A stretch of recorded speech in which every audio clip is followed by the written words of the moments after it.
Corrections officers put their lives on the line every single day. They stand guard to keep prisoners in check. They deal with violent situations like this riot at a prison in Yuma last year. It's physically and it's mentally challenging. And because of all the stress, these officers have a high suicide rate. But our chief investigative reporter, Morgan Lowe, tells us here in Arizona, if an officer dies by suicide, the Department of Corrections refuses to bury him or her with honor. It is among the most moving tributes to a life of service. A send-off that says thank you in tradition and ceremony. Not every honor guard tribute is this grand. Some simply include a graveside salute for retired soldiers or firefighters or officers who died outside the line of duty. But taps don't play for everyone. I requested honor guard for his memorial service immediately. Shannon Hendrickson is talking about her late husband. Jonathan was awesome. He loved to hike, he loved to go camping, he just loved being outside. He loved animals and he loved his job. But she believes that job contributed to his death. He was a corrections officer. Was that a stressful job? I would say it is a very stressful job. Last month, Jonathan Hendrickson committed suicide. 15 years of working behind bars, the last 3 in Arizona, had an effect. You know, you have to think about the toll it takes when your number one priority every day is to just come home safe. A 2017 study from the University of California at Berkeley found 1 in 9 active duty correctional officers has thought about suicide. 1 in 7 retired correctional officers have thought about it. Compare that to just 1 in 33 in the general population of people. I think that it's the exposure to the trauma that is just in the job. Denise Begley is the manager of clinical initiatives and training at ASU's Center for Applied Behavioral Health Policy. She says law enforcement and first responders in general pay a high emotional price for what they see and hear on the job.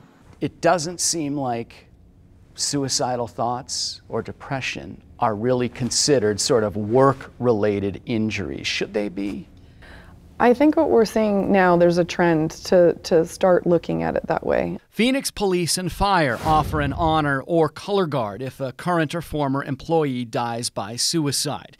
DPS looks at each situation case by case, but the director has sent the honor guard for suicides. So has the Maricopa County Sheriff.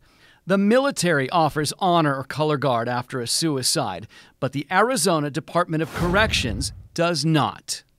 They have a written policy that says no honor guard if it's a suicide? Correct. Do they have any justification for that? Have you heard of any reasoning they have for that? I have heard that it is viewed as dishonorable within the department. Was he a good employee? Yes, he was an excellent employee. At Jonathan Hendrickson's memorial, many of his co-workers came in uniform to pay their respects, but there was no honor guard.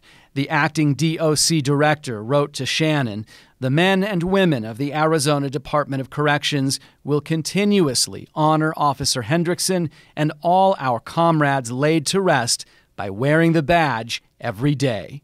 I would like the policy changed. I want the stigma. Anytime that we can remove some of the stigma for suicide or mental illness, we should. We're in a day and age now where this is part of the conversation, and it's got to keep happening. We have to keep talking about it.